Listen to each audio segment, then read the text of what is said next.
I'm here with Eric Haines, one of my Direct Connect students. He's out in Nashville, Tennessee. Eric, can you tell us about the deal you got right before Christmas, and tell us about this new deal that you just sold? Okay, so the deal before Christmas was that was an RVM deal, and I got the data from DataZap, and just followed the instructions on the RVM tutorial. And what was interesting is this lady that called me didn't call me. She called me back probably 2 weeks after I ran the campaign. So it wasn't like an immediate response. And then I had called her back, and she couldn't talk or whatever. So. And then she called me back again, and I went over on a Saturday morning. I did the comps. I had I looked on Zillow, and then I also have a realtor friend 3 doors down, and he ran comps on that. And so I went in, and the house was in pretty bad shape. So I just simply asked her. What she said was, everybody that comes in here just tells me everything that's wrong with the house. And I kind of didn't focus on that. I focused on the things that were positive about the house. And I just asked her, what is it that you want? And I love that question right there. That's what I remember you told me about this first. That must made you different than everyone else. What is it you want? What is it you need? Yeah, and she said, well, I'd like to walk away from the house with $40,000. And I said, well, how much do you owe on your mortgage? And she said, well, I owe $50,000 on the mortgage. I had already looked up on the parcel viewer what her taxes were. Her taxes were like $743, I think. So I said, well, what if I can get you $91,000? That way you get your $40,000 plus you'll have the money to pay your taxes. And so nice. She was good with that, and so we signed the deal and everything. And I actually remember, like, I asked Sean a question a while back, like when on one of his live Facebook Live, and I said, what if you get a deal but you can't find any investors? And his response was, don't worry, if you got a smoking hot deal, you will find investors. So this was on Saturday, man. It was done on Monday morning. I had a buyer on Monday. That's awesome. I had priced what was? Oh, go ahead. Sorry, I didn't cut you off there. I had priced it at $118,000, or rather $109,000, thinking that somebody was going to come in and offer me maybe 105 or 101, and I'd make less. But I mean, the guy, he gave me 109, so I made $18,000 on that deal. Wow, and that's a pretty nice big blow to the bank account, isn't it? Yeah. That helps a lot. Yeah. Well, as a teacher, that's 4 months' salary. Wow. That's 4 months teaching salary. Like my net pay, that would be like 4 months of my net pay as a teacher. Wow. And you got to just go on a family vacation for Christmas with some of that money too, didn't you? Yeah, we went up to Maryland, and what was really interesting is, every time I would go to shop or buy, I'm always thinking, man, can I afford this? Can I afford this? Can I afford this? And it was really the first time I had to stop thinking like that, because I could afford it. Yeah. It was just, I had to catch myself all the time saying, you can afford this. Don't now, proud about it, Are you also did you get a new car already, or getting a new car? I did. I got, my car kind of broke down on me. So I went ahead and got a Toyota 4Runner. Those are fun. Yeah, it's not new, but it was a used one, but it only had 63,000 miles. Oh, those are fun though. Now tell me about this deal that you just signed. So the deal, this deal came from a lead that. So this is deal number 2, right? Yeah, deal number 2 was came from fast home offer. And, you know, I hadn't gotten any deals from them to this point. We'd gone through 2 months, a few 20 leads. But a guy from Florida, this is in Clarksville, Tennessee, which is maybe 40 miles west of Nashville. You know, the market there's a whole lot different. In Nashville, the market's insane right now. Mm-hmm. But up there, especially near the houses near the military base, I mean, it's really unstable.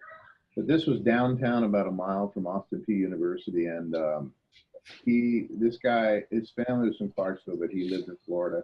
He was moving his mom to Florida. He just wanted to sell this house, and you know, he's a realtor down there, so I figured he knows this business. So, but he said, you know what? He said, I just want to sell this as fast as possible. I just want to get it done and over with as fast as possible. So my initial,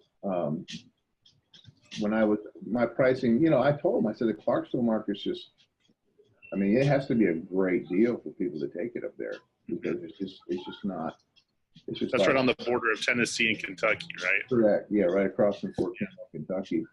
So, you know, my initial price that I was giving them was like in the high 70s. But again, my realtor friend down the street did some comp, and he was actually interested in it because he does flips. And he said he thought at first, you know, the ARV was 180,000. He said it could even be higher. And so you know, we're doing all this over the phone. So I initially told him 85,000, and I got no response from him. He said, well, let me check with somebody else, you know. So I didn't know if somebody else was involved or not. But, and I just sent him another message. I said, you know, if you want to move it fast, it's got to stay in the 80s. It can't go any higher than that. And so the next morning he said, well, let's go ahead with 85. And I sent it out. I don't have a big investors list. So I did send it out to the people I had, and I showed it to probably, and I put it on Craigslist in Clarksville, Craigslist in Nashville. And I showed it to like 4 or 5 guys. You know, it's a really nice house. It's old, but it's just one of those, with those older homes, I mean, you could tell you just never know what you're going to get into. And right. So then while I was in Maryland, a guy called me and asked about seeing it. So I said, well, I'm not there. But he said, well, I'm going to drive up there. And he drove up there and actually got a ladder and went up on the roof. And, you know, there's nobody at home. So, yeah, you know, he called me back and said, you know, he said, I think I want it. I just need to go inside and see it. And so yesterday we went up there, and he was really thorough. I mean, he went up in the attic. I mean, oh wow, he really did a full inspection then. Yeah, he was really thorough in looking at it, you know. And the more he looked at it, I said, man, maybe this guy's not gonna take this, you know, because he did find a lot of things, you know. But yeah, he talked to his partner, and he sat in his truck, and he got out, and he said, let's do it. And so he never asked, and he just gave me the price I asked, which again, I thought, you know, I'm asking 97. I'm thinking maybe I can get 92. Right. You know, but he just gave me 97. Wow. Okay. So your first deal, your net profit was how much? Well, I mean, it was 18,000. Okay. And then the second assignment? 12. So it's 30,000 in 2 deals. Okay. So now here's the thing though, is, and you've been through this, you know, and there's a lot of people out there like, well, yeah, that's for Eric. It's different for Eric. It doesn't necessarily work for me. But we were going through the same issue where you were doing all the marketing, you're doing everything you're supposed to be doing, and we're hitting roadblock after roadblock, and then finally something popped. What would you say to someone about that's getting ready to quit? Well, I mean, I think it's, you know, when you first do it and you are spending a lot of money on marketing, you're putting out a lot of money, and it is a little bit, you know, it does make you a little bit uncomfortable, but I think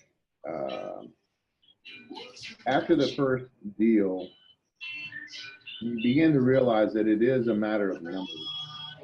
The more, it's like you know, if you go out, I used to go deep sea fishing in Lake Ontario, and there'd be 4 of us in the boat, but we'd have 10 lines out. and we're trolling, and we're just, you know, we got a fish finder, and we're looking at different levels. And really, you know, when you can go in and find the high cash zip codes, they're like your fish finder.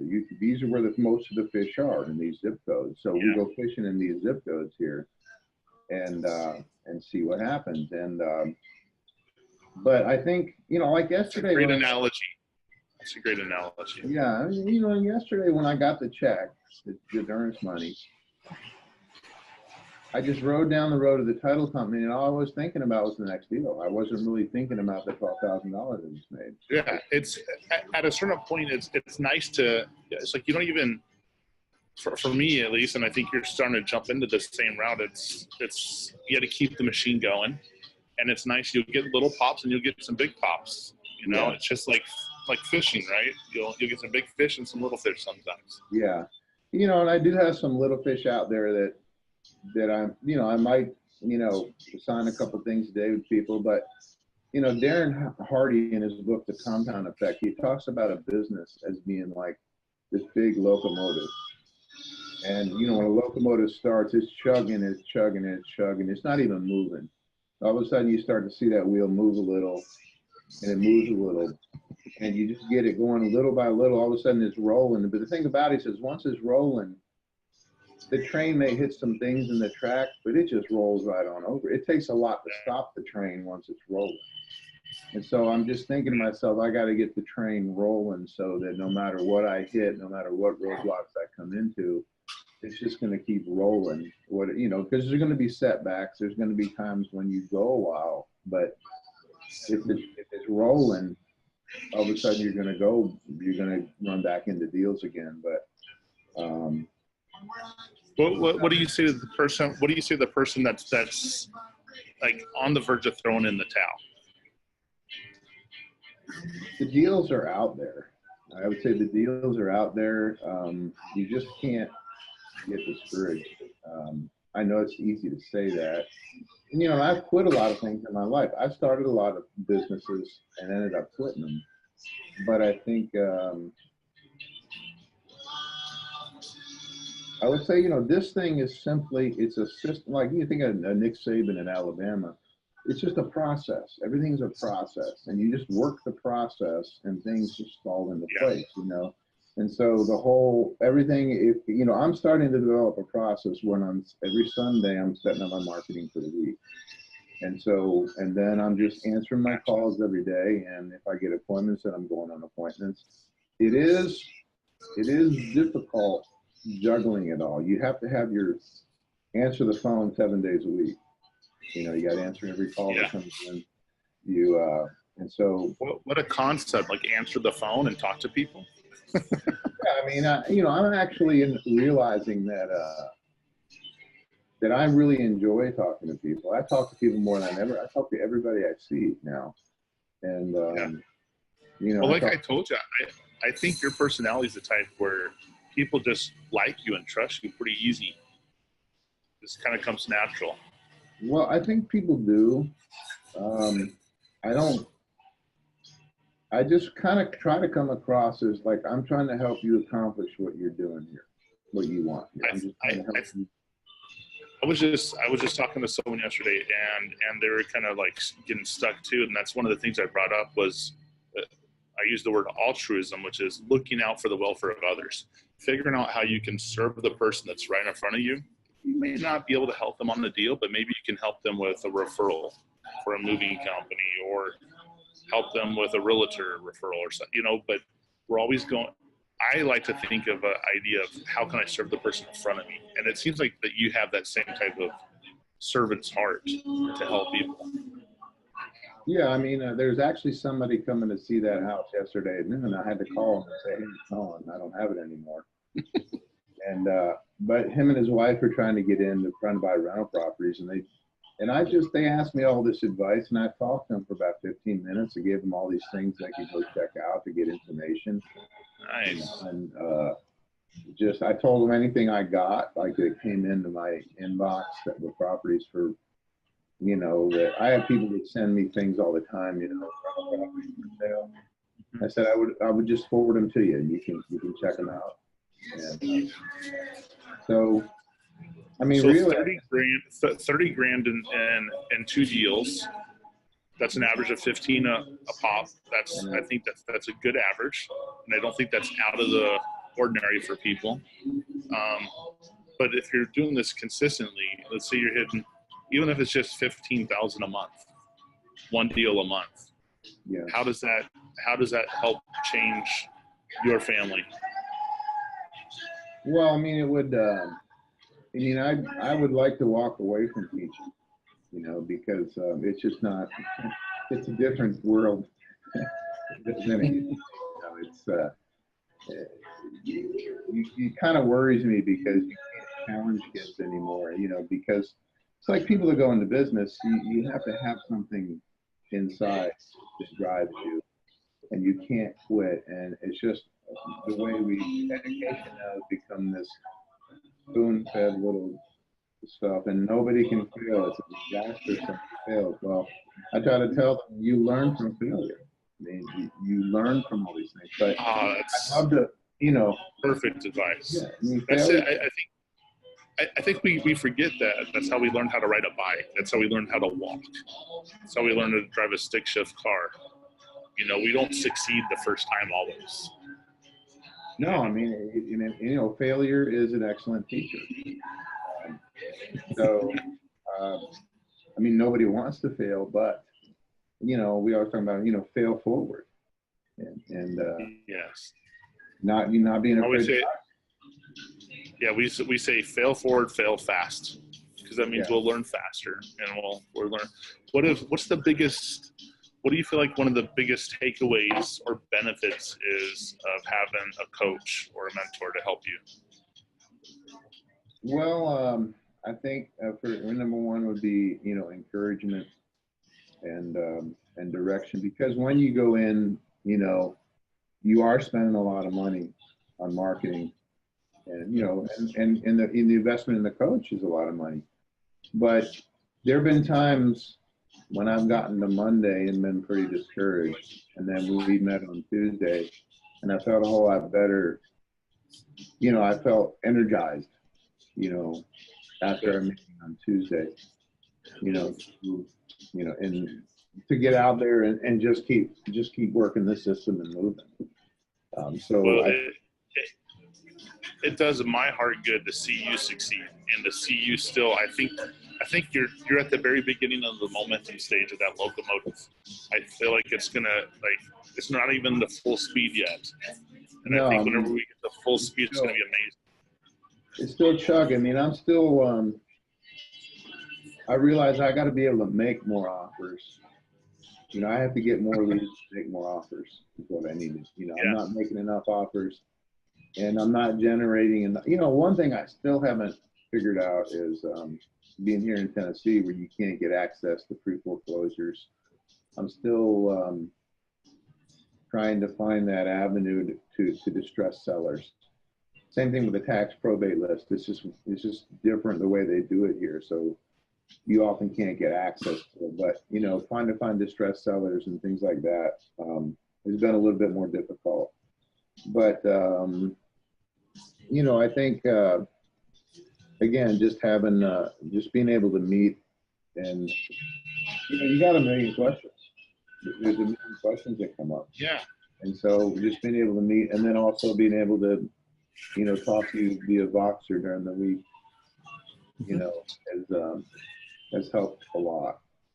Well, I think we have similar personalities, a little more on the analyzing side, where we kind of want to get answers to things so we can be congruent in our thinking.